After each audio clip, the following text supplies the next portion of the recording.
Morning everyone, James, JT Motive, Lifestyle and Motivation. I hope everyone is awesome, having a great morning. Thank you so much for watching the journey, my sober journey so far. Yesterday, a lot of people have watched it, some have shared it as well, so just about helping. So, absolutely loving my time in the house, not been out of the house for nearly 9 weeks. Apart from I've walked the dog a few times and whatnot with Gail, but physically not been in any shops or done anything, so it'd be a bit of a culture shock when that happens, and I don't know when that's going to be either, so bit of a culture shock. But at the moment, at this moment in time, I can only do what I'm blessed with, and I'm blessed with another day today. So I get up in the morning and how can I do my very, very best today? And I try and do better than I did yesterday. Try and act better than I did yesterday in certain situations that I get myself caught up in.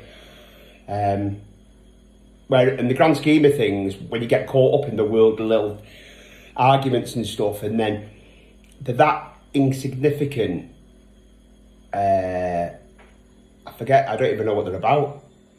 That's how insignificant, I can't even say the word, they are. So, but yeah, thank you so much for watching, and I've had more subscribers yesterday, which is fantastic. So we're in the Beatitudes. Obviously I've done the salt and light, that was yesterday. Today's about the law. So it's the law, it's back in the Old Testament. How the Pharisees obeyed the law, and it's like a tick box exercise. That's what they did. They've got to do this, got to do like the Ten Commandments, got to do this, got to do that. It's a tick box. God's not in the heart, they're just doing it as a ritual. And tomorrow is about anger, which we all suffer with, including myself. But obviously tomorrow's says how we deal with anger. It affects a lot of people. So Matthew 5:17 is about the law. I'll do the usual. I'll read it and then unpick it and see what comes out for me, because this isn't rehearsed. I don't rehearse anything. I just read it and then just comes from the heart. So the Pharisees' weakness was that they were content to obey the laws outwardly without allowing God to change their hearts or attitudes. They looked pious, I think he says, but they were far from the kingdom of heaven. God judges our hearts as well as our deeds, for it is in the heart that our real allegiance lies. So the Pharisees, as I said, they were doing this tick box exercise, like rituals, got to do this, got to do that, got to do, and then we'll get to heaven. And that's not the case. That's not the case at all. So outwardly, yeah, they're doing everything spot on. Inwardly, a bit like myself, I've been here.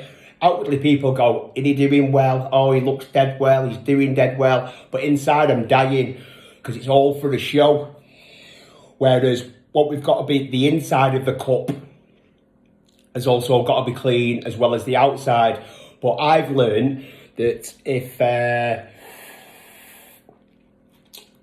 clean the inside first, if I get the inside sorted first, then obviously all the outside stuff comes.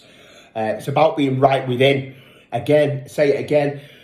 Outside circumstances don't determine how I feel inside. The Bible speaks about joy. I'm going off now, aren't I? The Bible speaks about joy, and joy is what I like to have, because happiness is dependent on something. That's the word, happiness. Dependent on something that happens, happiness. Whereas true joy, the Lord gives you true joy, whether you're going through the valley of the shadow of death, whether you're going through a terrible time, and you've just got to have faith that this is right for whatever reason. And I've got a friend that's going through something terrible at the moment, and he says it can't happen. And I said, how do you know that's not going to happen for the best? You don't know that. You don't know what he's got planned. If you would have said to me, I'm going off, I always do this. If you would have said to me 10 years ago, you're going to be married to your best mate, you're going to have a house, an amazing job, lovely car. You're going to be free from alcohol and drugs, where you can go anywhere and do anything. Yeah, okay, I've not got materialistic, I've not got everything I've had before, but before it was all dishonest when I was dealing and doing all that sort of caper 15 years ago, 20 years ago. It was all dishonest stuff. Now, if you'd have said to me 10 years ago, you'd be free of alcohol, all the stuff I'd be like, yeah, whatever. Nah, not me. You don't know what God's got planned for your life at all. You don't, just got to keep having faith and keep doing the right thing.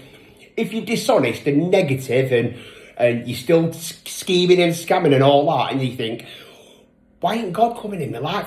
Because you don't work through dishonesty. You won't work through that sort of stuff. Again, I'm speaking from experience years ago.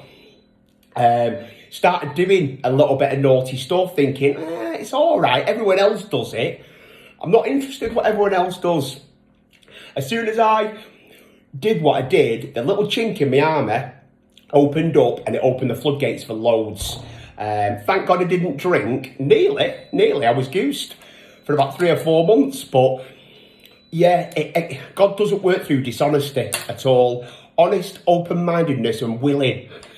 That's what the AA Big Book says, and these are indispensable. They really, really are. Honesty. Next. Right.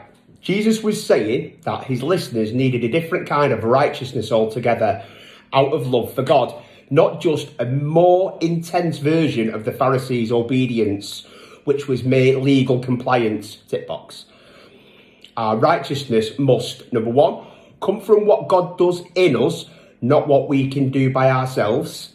2, be God-centered, not self-centered. That is massive. Be God-centered, not self-centered. Because by nature, a lot of people are self-centered, me included, massive. That's why I need God.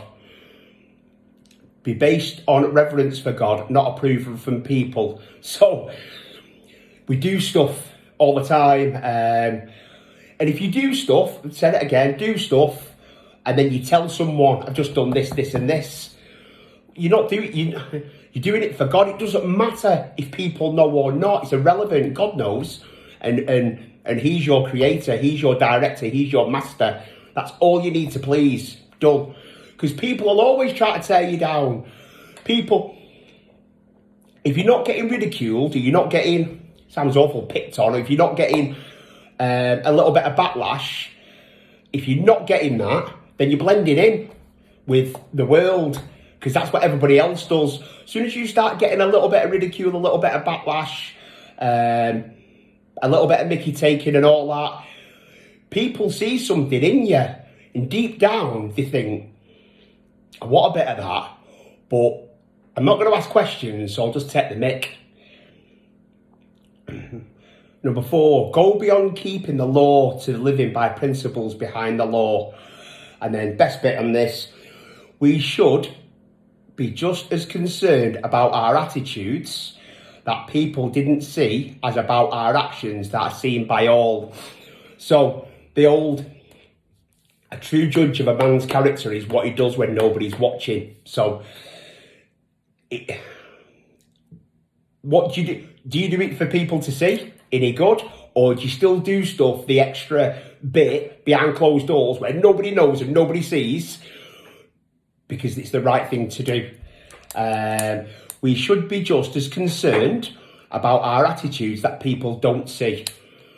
So we should be just as concerned for people. I'm saying it for me, this. We should be just concerned.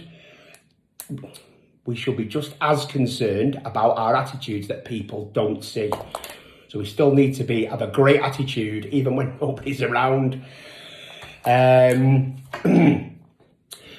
you so much for everyone. As I said, any questions, put it in the comment box. If you want to chat, just say, James, I'd like to chat, and we can sort some sort of communication out. No problem at all. I don't mind. Like, share, subscribe. That'd be great.